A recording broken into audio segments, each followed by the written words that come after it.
अस्सलाम वालेकुम, welcome to my YouTube channel. आज का हमारा टॉपिक है ग्रामर रूल। ग्रामर रूल जो है वो चैप्टर मैट्रिक्स का सबसे इम्पोर्टेंट टॉपिक है। तो ग्रामर रूल में जो है हमें दो इक्वेशंस दी हुई होती हैं, साइमल्टेनियस इक्वेशंस। इन दो इक्वेशंस को जब भी हम सॉल्व कर रहे होते हैं ग्रामर रूल से, तो सबसे पहले हम इसको मैट्रिक्स फॉर्म में लिखते हैं। सबसे पहले हम इसको लिखेंगे राइट इन मैट्रिक्स फॉर्म। जब हम मैट्रिक्स फॉर्म में लिखना हो तो हम इसको, ये जो इक्वेशन है तो ये हम लिख देंगे 3x + 2y - 6x + 4y, और हम इसको दोनों तरफ मैट्रिक्स में लिख देंगे।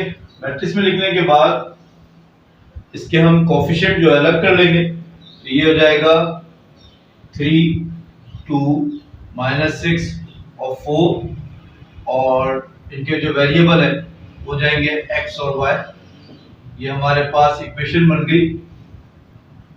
हमारे पास एक इन्वर्जन मेथड होता है मैट्रिक्स फॉर्म में, तो उसकी इक्वेशन होती है ax = b और x = a इनवर्स b।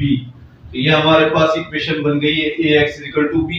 लेकिन हम इसको, क्योंकि यहाँ पे ग्रामर रूल कर रहे हैं, तो यहाँ पर हम इसकी शो करेंगे मेंबर्स, वेयर जो ये फर्स्ट कॉलम है ये ए को शो करता है, सेकंड कॉलम जो है वो बी को शो करता है, और ये इक्वल टू के बाद जो है ये सी मेंबर्स को शो करता है। इसका मतलब ये हुआ कि हमारे पास A1 जो है वो 3 हो गया और A2 जो है वो -6 हो गया, -6। इसी तरीके से B1 जो है वो 2 है और B2 जो है वो 4 है। लाइक सेम C1 हमारे पास 10 है और C2 जो है हमारे पास 4 है। तो पहले जब भी आपको क्वेश्चंस जो है मैट्रिक्स ग्रामर रूल कर रहे हो, तो पहले आप उसको मैट्रिक्स फॉर्म में लिखेंगे और उसके कोफिशिएंट और वेरिएबल को अलग करने के बाद ये फर्स्ट कॉलम के मेंबर्स A1 A2 को शो करेगा, सेकंड कॉलम के B1 B2, इसी तरीके से ये जो है ये C1 और C2 को शो करेगा। अब सबसे पहले जब भी हम मैट्रिसेस को जो है वो कर रहे होते हैं, तो मैट्रिक्स में first we find determinant A. Determinant A जो है उसमें मेंबर्स की अरेंजमेंट जो है वो इस तरह होती है, यानी हमारे पास हम यहाँ लेंगे A1, यहाँ लेंगे A2, ये B1, ये B2। तो डिटरमिनेंट ए में हमारे पास A1 A2 3 और -6 है, और B1 B2 जो है वो हमारे पास 2 और 4 है। और जैसा कि हमें पता है कि डिटरमिनेंट का फॉर्मूला होता है AD - BC। AD - BC का मतलब ये हुआ कि जब हम इसका डिटरमिनेंट निकाल रहे होंगे तो 3 जो है वो 4 से मल्टीप्लाई हो रहा होगा, माइनस बीच में फॉर्मूले में -AD - BC। ये A है, ये B है, ये C है D। तो ये A और C मल्टीप्लाई हो गए, 3 × 4, बीच में माइनस आ गया, और ये 2 और -6 ये BC हो गया। तो 2 × ये हो गया -6। तो यहाँ पर 3 4 12 हो गया, और माइनस माइनस प्लस 2 6 12। तो हमारे पास डिटरमिनेंट A जो है वो हमारे पास आ गया 24। 24 जो है वो ये शो कर रहा है कि डिटरमिनेंट जो है वो 0 नहीं है, तो therefore it is a non singular matrix. ये आपको पता होना चाहिए कि अगर आपका डिटरमिनेंट 0 नहीं है तो वो नॉन सिंगुलर है, उसको हम मजीद सॉल्व कर सकते हैं। और अगर यहाँ पे डिटरमिनेंट 0 आ जाए तो इसका मतलब होता है सिंगुलर मैट्रिक्स, और वो फर्दर सॉल्व नहीं हो सकता, उसका सॉल्यूशन सेट जो है वो नल सेट आएगा। तो हमारे पास it is a non singular matrix, तो हम इसको फर्दर जो है वो सॉल्व कर सकते हैं, इसका सॉल्यूशन सेट पॉसिबल है। इसके बाद हमारे पास जो हमने ये निकाल लिया, now we find determinant A1 and determinant A2। तो सबसे पहले हम A1 निकाल लें। डिटरमिनेंट A1 जो है उसकी अरेंजमेंट जो होती है, असल चीज इसमें अरेंजमेंट है। देखिए डिटरमिनेंट ए में A1 A2 B1 B2 है। जब हम डिटरमिनेंट A1 निकाल रहे होंगे तो जो A1 A2 के मेंबर है उनकी जगह पे C1 C2 जो है वो ले लेगा, ये मेंबर की अरेंजमेंट हो जाएगी C1 C2, और B1 B2 जो है अपनी जगह पे रहेगा। मैं दोबारा बता रहा हूँ, जब हम डिटरमिनेंट A निकालेंगे तो A1 A2 B1 B2 ये हमने मेंबर लिए थे, लेकिन जब हम डिटरमिनेंट A1 निकाल रहे हैं तो हम जहां पर फर्स्ट कॉलम के जो A के मेंबर थे उसको रिप्लेस कर दिया हमने C से, तो ये C1 C2 और B1 B2 हो गया। अब अगर हम इसको ये करें, मेंबर्स शो करें, तो हमारे पास C1 C2 10 और 4 है, और B1 B2 जो है वो हमारे पास 2 और 4 है। हमारे पास ये आ गया, ठीक है। अब हम यहां पर फॉर्मूला अप्लाई करेंगे, हमारे पास फॉर्मूला है AD माइनस BC, तो ये हो जाएगा 10 मल्टीप्लाई बाय 4 और माइनस 2 मल्टीप्लाई बाय 4।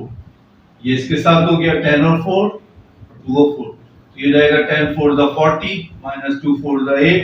तो हमारे पास डिटरमिनेंट 1 जो है वो आ गया 40 माइनस 8 मींस 32।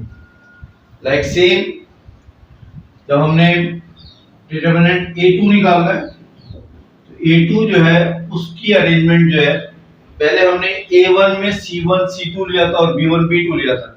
अब हम क्योंकि A2 निकाल रहे हैं तो डिटरमिनेंट A2 में जो A के मेंबर है वो तो अपनी जगह रहेंगे, ये इसकी अरेंजमेंट है, लेकिन B की जगह यहाँ पे C1 और C2 आ जाएगा। तो इस हिसाब से अगर हम इसकी अरेंजमेंट देखें तो यहाँ पर हो जाएगा, ये हो जाएगा क्या कहते हैं A1 A2 आपके पास क्या है 3 और माइनस 6, 3 माइनस 6 हो गया, और C1 C2 हमारे पास 10 और 4 है, तो ये आपके पास हो गया, इसका फॉर्मूला हो गया AD माइनस BC। अब हम A2 निकाल रहे हैं, जब हम A2 निकाल रहे हैं तो 3 को 4 से मल्टीप्लाई किया और माइनस 10 मल्टीप्लाई हो रहा है माइनस 6 से, ये जाएगा 3 4 the 12 minus minus plus 10 6 the 60, ये हो जाएगा डिटरमिनेंट A2 जो है वो हमारे पास आ गया 60 में 12 जमा कर दें, ये हो जाएगा 72। तो हमारे पास तीनों डिटरमिनेंट आ गए। सबसे पहले हमने डिटरमिनेंट A निकाला जो कि 24 है, दूसरा डिटरमिनेंट हमारे पास 32 आया, और तीसरा डिटरमिनेंट जो है वो हमारे पास कितना हो गया, वो हो गया 72। तो ये 2 3 डिटरमिनेंट आ गए। अब हम निकालेंगे, तीनों डिटरमिनेंट निकालने के बाद now we will find the value of x and y। Cramer rules में हमने वैल्यू फाइंड करनी है x और y की, तो उसके लिए हमने पहले डिटरमिनेंट निकाले, डिटरमिनेंट A, डिटरमिनेंट A1 और A2। तो हमारे पास जब वैल्यू x और y निकालनी हो तो x और y निकालने के लिए x का फॉर्मूला होता है determinant A1 divided by determinant A। इसी तरीके से y की वैल्यू निकालनी हो तो डिटरमिनेंट A2 को डिवाइड करते हैं डिटरमिनेंट A से। तो हमारे पास डिटरमिनेंट A1 की वैल्यू है 32, तो हम यहाँ पे 32 लिख देंगे, और डिटरमिनेंट A हमारे पास जो है वो 24 है। तो जब हम 32 को 32 को 24 से डिवाइड करेंगे तो 8 4 होता है 32 और 8 3 24, तो हमारे पास वैल्यू आ गई 4/3। लाइक सेम A2 हमारे पास 72 है और डिटरमिनेंट A हमारे पास दिया हुआ है 24। तो 24 को हम डिवाइड करेंगे 72 से, तो 24 1 24 24 3 72, तो हमारे पास y की वैल्यू जो है वो आ गई 3। तो देयरफॉर हमारे पास x की वैल्यू जो है वो 4/3 है और y की वैल्यू जो है वो 3। तो हेंस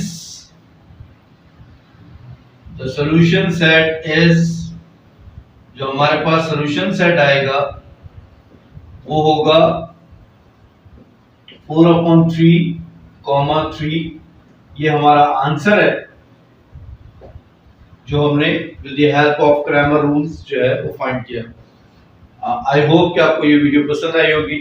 अगर तो आपने अब तक मेरा चैनल सब्सक्राइब नहीं किया तो आप मेरा चैनल भी सब्सक्राइब कर लें, और वीडियो अगर पसंद आई हो तो लाइक के बटन को जो है वो प्रेस कर दिएगा। थैंक यू, अल्लाह हाफ़िज़।